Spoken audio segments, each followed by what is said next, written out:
Shalom. Pesan Tuhan di minggu ini ada tentang lakukan segala sesuatu dengan motivasi yang benar. Dan kita lihat, mengapa motivasi ini menjadi sesuatu yang perlu direnungkan dan dibicarakan. Saya bacakan dulu, apa sih motivasi itu? Ada yang membuat definisi seperti ini. Motivasi itu adalah sesuatu dorongan, alasan atau dasar seseorang melakukan suatu perbuatan. Baik itu kegiatan berpikir ataupun juga secara sadar atau tidak sadar. Ya, bahasa mudahnya, apa sih yang membuat kita, Bapak Ibu melakukan hal itu? Dasarnya apa? Sehingga itu Ibu Bapak dan saya lakukan. Saya sempat merenungkan, apakah begitu pentingnya motivasi ini? Bukankah dalam suatu kegiatan, satu event, satu pelayanan, suatu pekerjaan, ketika seorang sudah melakukannya dengan baik, mungkin atasan kita pun tidak akan banyak bertanya, tidak akan menanyakan motivasi kamu apa. Karena pekerjaan itu dilakukan dengan baik, semua berjalan dengan lancar. Sesuai dengan apa yang diagendakan, sesuai dengan apa yang ditargetkan, sesuai dengan apa yang dipelajari. No problem. EGP gitu kasarnya. Kenapa harus titik utik masalah motivasi ini? Apakah masalah motivasi ini menjadi suatu masalah? Karena itu kita perlu melihat kembali kepada kebenaran firman Tuhan. Kita akan lihat apa yang Tuhan sampaikan atau yang Tuhan nilai mengenai motivasi ini. Bahkan saya sempat cari ya di Kitab Undang-Undang Hukum Pidana di Indonesia. Contohnya di pasal 340 disebutkan seperti ini. Barang siapa dengan sengaja, ini saya dapat di internet ya, di web. Dengan rencana terlebih dahulu, itu hukumannya bisa 20 tahun, seumur hidup, atau dihukum mati. Nah coba perhatikan ada kata-kata kalau dengan rencana terlebih dahulu. Ada satu motif fase di belakangnya, itu hukumannya di atas 20 tahun. Tapi di pasal 359 disebutkan kalau tanpa motivasi di belakangnya, tanpa rencana, tidak sengaja, kasarnya begitu ya, itu sekitar 1 sampai 5 tahun. Mari kita bandingkan, ini menurut hukum yang berlaku di Indonesia. Kalau tidak sengaja, tanpa motif, 1-5 tahun. Tapi kalau dengan rencana, dengan sengaja, itu bisa 4 kali lipat. Bisa dihukum mati malah. Hukuman tertingginya. Nah kita balik ke Keluaran pasal 21 ayat 14. Mungkin bisa ditampilkan. Bagaimana menurut hukum? Kita lihat di PL dulu. Menurut Tuhan, Tuhan ajarkan suatu hukum ke bangsa Israel mengenai hal motivasi ini. Kita kasih contoh yang ekstrim tadi ya, membunuh. Keluaran pasal 21 ayat 14. Hukum ini diberikan kepada orang Israel lewat Musa waktu itu. Suatu hukum sosial di mana orang Israel itu ketika melakukan suatu perbuatan atau kejahatan, di situ ada hukuman yang Tuhan bedakan hukumannya. Nah dia disebutkan, tetapi apabila seseorang berlaku angkara atau kejahatan terhadap sesamanya, sehingga ia membunuhnya dengan tipu daya, ada rencana, ada motivasi, ada sesuatu yang sudah dia rencanakan sebelumnya. Maka engkau harus mengambil orang itu dari mesbahku, supaya ia mati dibunuh. Nah di sini saya mulai berpikir, ternyata Tuhan serius nih soal motivasi nih. Buat Tuhan, masalah motivasi ini bukan cuma masalah hasil. Bukan soal masalah rencana yang sudah selesai atau kegiatan yang berjalan dan aman-aman saja. Tapi di mata Tuhan, mengenai motivasi ini ternyata cukup ribet gitu loh. Serius gitu loh. Nanti kita akan lihat, serius apa sih? Nah, jadi yang pagi hari ini yang akan saya bawakan satu poin saja. Yaitu motivasi adalah hal yang sangat serius di mata Tuhan. Jadi saya ulang, motivasi adalah hal yang sangat serius di mata Tuhan. Mari kita baca ayatnya. Di Matius pasal 6 ayat 1 sampai 4.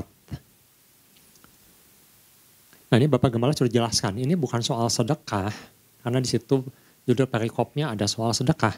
Tapi kita akan lihat bagaimana Tuhan melihat mengenai hal sedekah ini. Jadi beda ya, bukan soal memberinya, tetapi mengapa orang memberi, bagaimana orang memberi. Ingatlah, jangan kamu melakukan kewajiban agamamu atau terjemahan lain mengatakan kebenaranmu. Bapak Gembala sudah jelaskan, di kayu sunai, kebaikanmu di hadapan orang supaya dilihat mereka. Karena jika demikian, kamu tidak beroleh upah dari Bapamu yang di surga. Perhatikan di sini ada masalah. Apa yang dilakukan, ini ada sesuatu yang baik.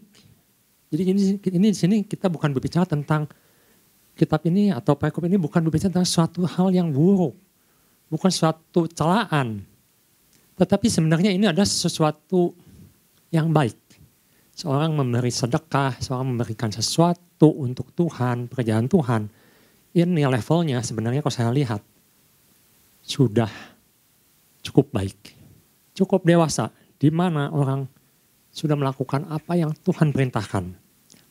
Tapi nanti kita lihat, apakah motivasi ini hanya untuk pelayan-pelayan Tuhan atau untuk semua orang.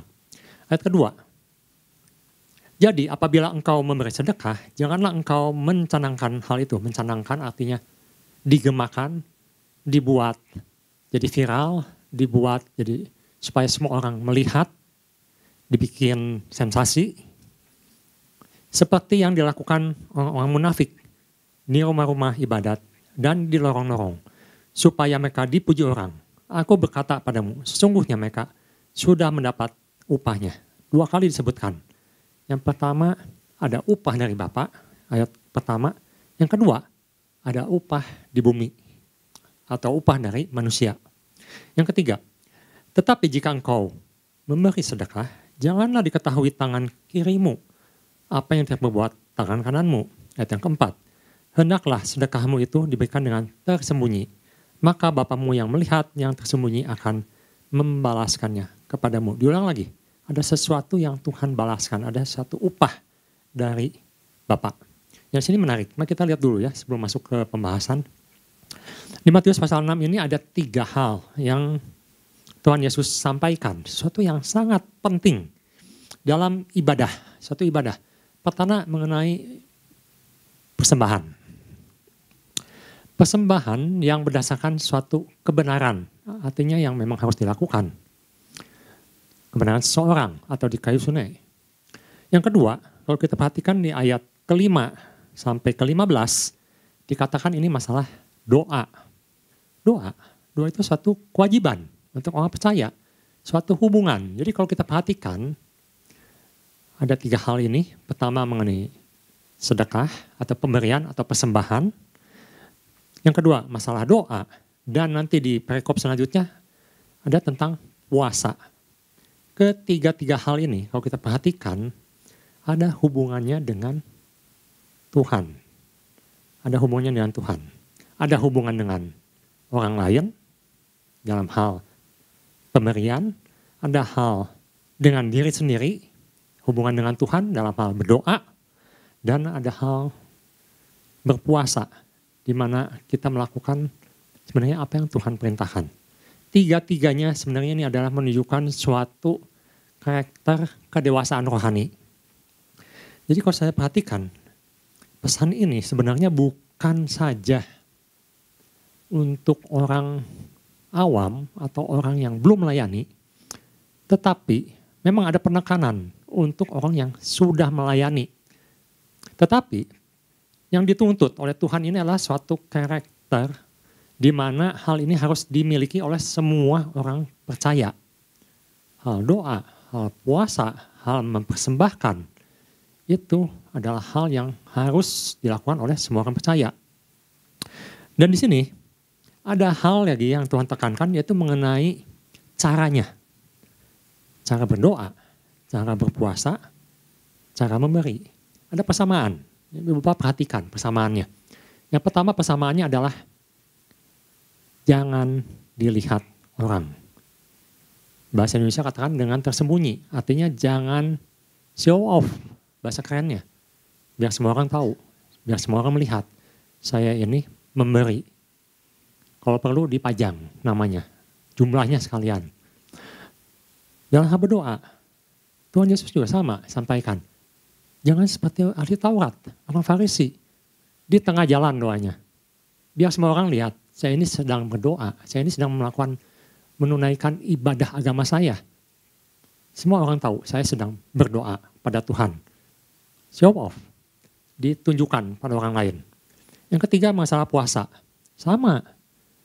Kalau keadaan sosial di orang Yahudi saat itu ketika Yesus hidup dan melayani di situ. Jadi orang itu kalau sudah bangun tidur mereka seka lalu memakai yang laki-laki terutama memakai minyak zaitun biasanya yang pakaikan untuk menunjukkan kalau dia itu sudah rapih, sudah siap kerja, sudah siap keluar.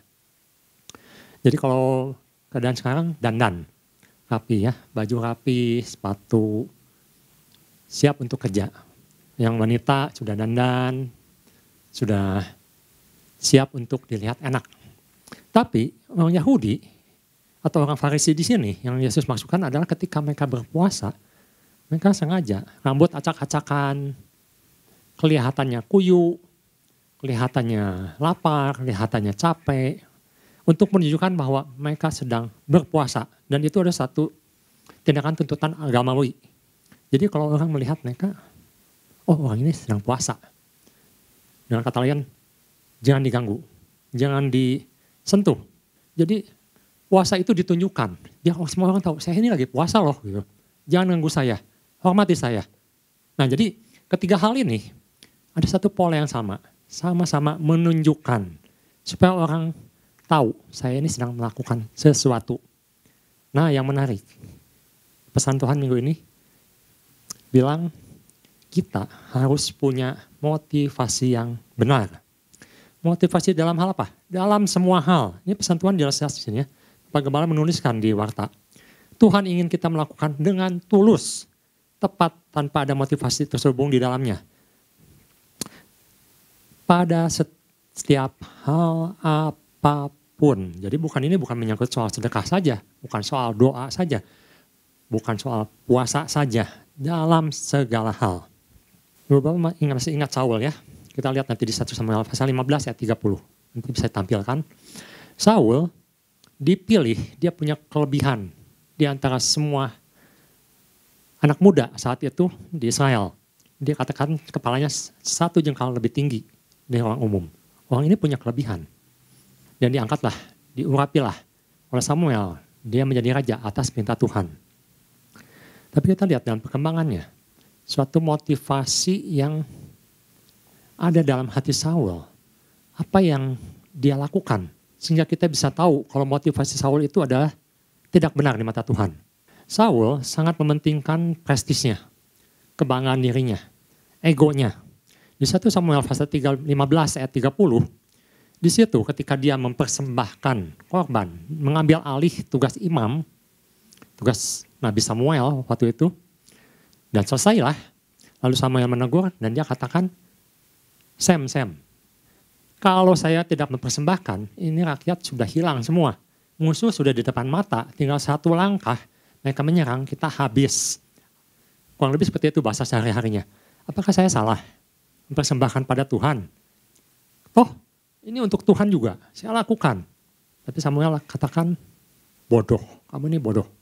Kamu sudah mengambil sesuatu yang tidak berkenan di mata Tuhan, maka Tuhan akan memilih orang lain.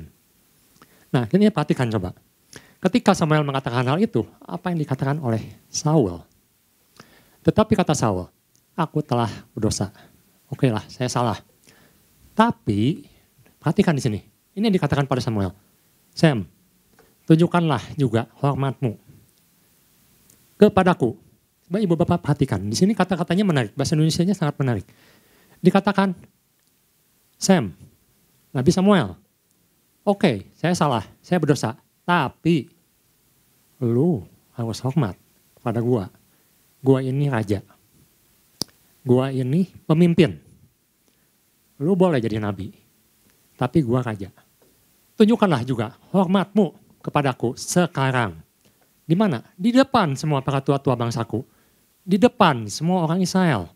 Jadi dia menuntut Samuel untuk menghormatinya bukan pribadi, bukan private. Tapi dia bilang di depan semua tua-tua, di depan semua pemimpin, di depan semua orang Israel, di depan semua rakyat yang tadi dibilang hampir kabur itu semua yang takut itu. Kamu tunjukkan hormatmu kepadaku. Kembalilah bersama-sama dengan aku, maka aku akan sujud menyembah pada Tuhan Allahmu. Coba perhatikan, Saul punya motivasi menyembah Tuhan, mempersembahkan kepada Tuhan karena dia ingin dihormati. Oleh siapa? Oleh para pemimpin yang lain, oleh rakyatnya. Nah ini yang disebut dengan Tuhan tidak suka, motivasi seperti ini. Ada satu lagi, kita lihat di Kisah pasal 8 ayat 18, di mana ini memasuki zaman perjanjian baru dan anugerah Tuhan sudah diturunkan, kuasa Roh Kudus dinyatakan. Di kisah ini ada seorang yang namanya Simon. Dia melihat ketika para rasul menumpangkan tangan, maka turunlah Roh Kudus. Lalu dia mulai berpikir, dia mulai ada satu keinginan. Dia meminta karunia ini dengan cara apa? Dibeli. Ketika Simon melihat bahwa pemberian Roh Kudus terjadi oleh karena rasul-rasul itu menumpangkan tangannya, ia menawarkan uang kepada mereka. Ini suatu motivasi di mana dia ingin mendapatkan karunia Roh Kudus dengan cara dibeli. Simon berpikir, aku punya uang, aku bisa beli kuasa Tuhan. Untuk apa? Nanti aku jual lagi. Jadi hubungannya adalah bisnis. Ini ada satu motivasi yang salah. Sekali lagi Tuhan katakan kita harus punya hati yang tulus, motivasi yang benar. Kita harus lakukan tanpa terselubung, tanpa motif lain. Oleh karena itu mari kita lihat ya. Ada beberapa yang perlu kita perhatikan di mana motivasi ini bisa berbahaya. Yang pertama, Filipi pasal 1 ayat 16 sampai 17. Ada motivasi atau dasar kita melakukan sesuatu oleh karena keinginan atau ambisi pribadi. Di sini katakan, mereka ini atau para rasul ini memberitakan Kristus karena kasih. Motivasinya kasih. Sebab mereka tahu bahwa aku ada di sini untuk membela Injil. Ayat 17. Tetapi yang lain ada juga karena kepentingan sendiri. Dan dengan maksud yang tidak ikhlas.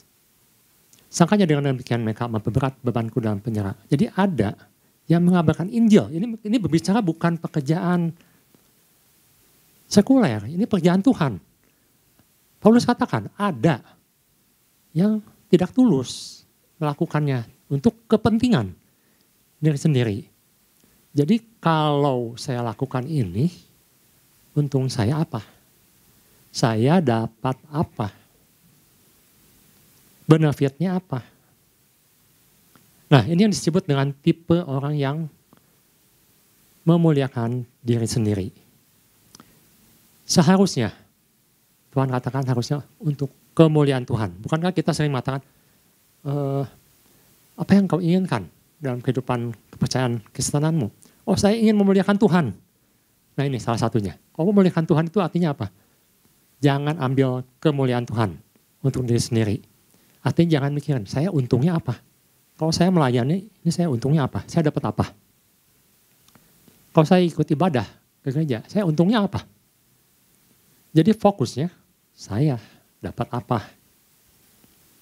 Yang kedua, Matius pasal 6 ayat 14. Di situ disebutkan,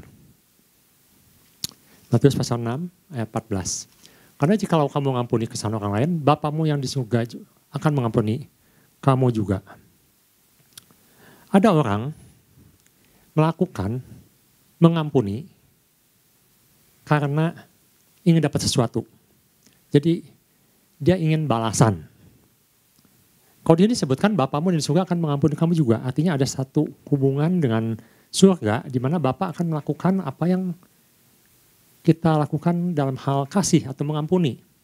Tapi banyak orang juga ingin atau melakukan sesuatu supaya dilihat orang. Seperti orang Farisi ini. Mereka melakukan sesuatu kebaikan seperti yang di ayat sebelumnya, tapi supaya dilihat orang. Dengan kata lain, kita melakukan bukan untuk Tuhan, untuk saya, supaya orang melihat saya. Dan ini Tuhan katakan berbahaya, karena di sini kalau kita perhatikan di pasal 6 ayat kedua, di situ katakan, apabila engkau memberi sedekah, janganlah engkau mencanangkan hal itu seperti yang dilakukan orang munafik. Orang munafik. Orang munafik adalah orang yang tidak menyatakan dirinya sebagaimana adanya. Hanya untuk performance. Nah ini yang kemarin sempat dibahas gue di Komsel. Hanya untuk performa. Khususnya yang banyak dilihat orang di mimbar misalnya. Seperti saya khotbah. Saya bisa menampilkan performance saya. Hanya untuk, oh saya hebat, oh saya didengar orang. Nah itu motivasinya adalah untuk supaya orang melihat siapa saya. Bukan untuk menyampaikan firman Tuhan. Nah ini yang berbahaya karena di sosmed, seperti yang Bapak Gembala sudah sampaikan, banyak orang ingin dilihat, diviralkan, tapi isinya tidak sesuai firman. Isinya dia bikin sendiri. Teori sendiri. Yang penting banyak orang lihat. Yang motifnya mungkin nggak tahu untuk apa. Ketenaran bisa. Dapatkan sesuatu bonus dari YouTube bisa. Tapi yang jelas dia menghalalkan segala cara demi ketenarannya. Ini sangat berbahaya. Yang ketiga, Matius pasal 6 ayat 19 sampai 20. Sini Yesus mengatakan atau mengingatkan mengenai mamon. Nah ini kalau sudah bicara masalah mamon, ini masalah yang sangat peka. Jangan kamu mengumpulkan harta di bumi. Di bumi, ngengat dan karat merusakannya. Dan pencuri membongkar serta mencurinya. Ayat 20.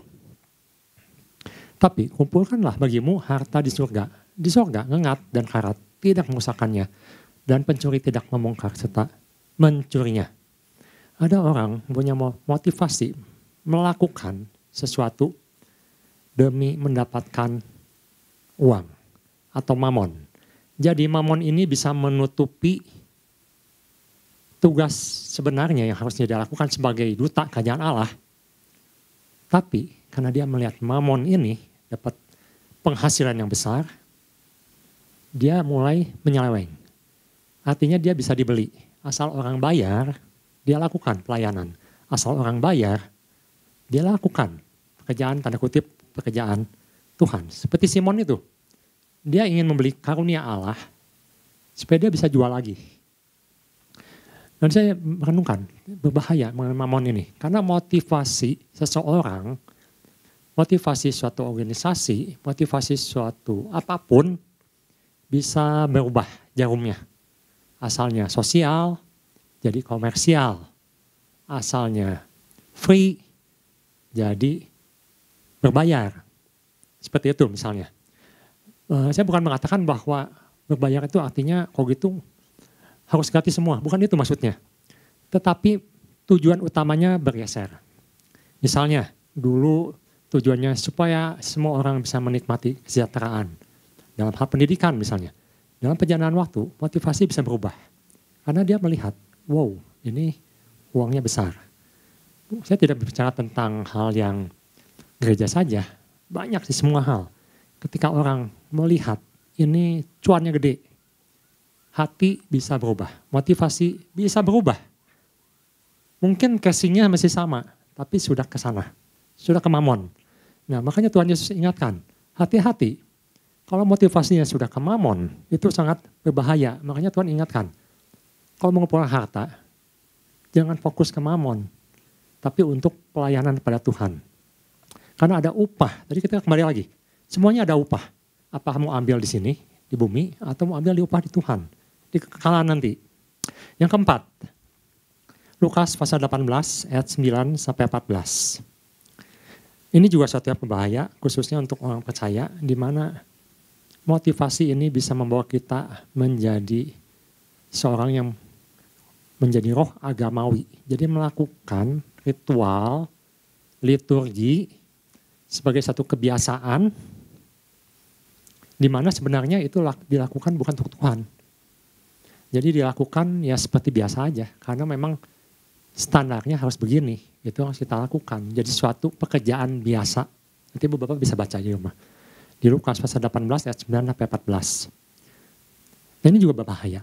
Jadi ada beberapa, masih banyak sebenarnya, tapi ini cuma contoh saja, di mana motivasi itu ternyata dalam perjalanan waktu bisa berubah, bisa menyeleweng. Karena mamon misalnya salah satunya itu. Nah jadi pertanyaannya kalau begitu, titik penentuannya ada di mana? Nah saya dapatkan di sini. Paulus memberikan satu tip yang sebenarnya sangat-sangat jelas yang bisa kita pegang untuk cek dan recheck. Apakah saya sudah berjalan dengan benar, motivasi saya sudah betul di hadapan Tuhan. 1 Korintus pasal 10 ayat 31. 1 Korintus pasal 10 ayat 31. Kalau kita baca ini sangat menarik karena Paulus hanya menjabarkan sesuatu yang sangat-sangat sederhana. Di sini Paulus katakan, jika engkau makan atau minum, ini ada pekerjaan yang kasarnya nggak usah mikir. Makan itu tiap hari makan, sehari bisa 3 kali. Minum, setiap saat kita bisa minum. Tanpa mikir, minum, karena tubuh perlu. Yang sangat-sangat basic, sesuatu yang sangat-sangat biasa. Paulus katakan, atau jika engkau melakukan sesuatu yang lain, yang mungkin kadang-kadang kita tidak hargai itu, yang udah berjalan seperti biasa. Lakukanlah semuanya itu untuk kemuliaan Allah. Apapun, mau makan sesuatu yang sederhana, mau minum, apalagi pekerjaan lain itu kan bisa menyangkut masalah Bapak Ibu sebagai apa. Kalau misalnya sebagai seseorang yang sedang belajar, maka pertanyaannya, untuk apa saya belajar? Yang kedua, untuk siapa saya belajar? Sesimpel itu. Untuk siapa? Untuk diri saya, untuk orang tua, untuk penyandang dana, untuk siapa? Atau saya belajar untuk mempersiapkan untuk pekerjaan Tuhan. Walaupun di pekerjaan sekuler. Kalau ibu bapak seorang yang kerja di perusahaan, katakan, saya kerja untuk apa? Untuk siapa? Kalau jawabannya untuk diri saya sendiri, untuk saya mendapatkan aktualisasi diri, kedudukan, jabatan, bagus. Tapi untuk Tuhannya di mana? Untuk Tuhannya di mana? Apa yang bisa berikan untuk Tuhan? Kalau seorang yang berusaha sendiri, punya perusahaan sendiri, untuk siapa saya bekerja? Untuk apa saya punya perusahaan? Supaya perusahaannya banyak, punya 100, punya 200, supaya saya jadi konglomerat. Untuk apa? Jadi konglomerat. Fungsinya apa? Gunanya apa? Di kita ada dokter. Jadi dokter. Buat apa jadi dokter? Nah seperti itu. Sangat sederhana sekali. Makanya Paulus katakan, dalam hal apapun, kedua pertanyaan ini kita harus jawab. Untuk siapa dan untuk apa? Kalau jawabannya untuk kemuliaan Tuhan, ya lakukanlah kemuliaan Tuhan. Termasuk saya. Untuk apa saya khotbah? Untuk apa saya bawakan firman Tuhan? Supaya saya dipuji, supaya orang tahu ada pengkhotbah di sini, dan saya sedang mencari nama, dan saya sedang mencari sensasi, atau untuk menyampaikan firman Tuhan, kebenaran firman Tuhan. Itu harus kita pertanyakan.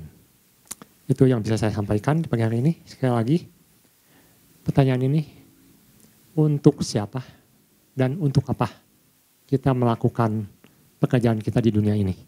Tuhan Yesus memberkati.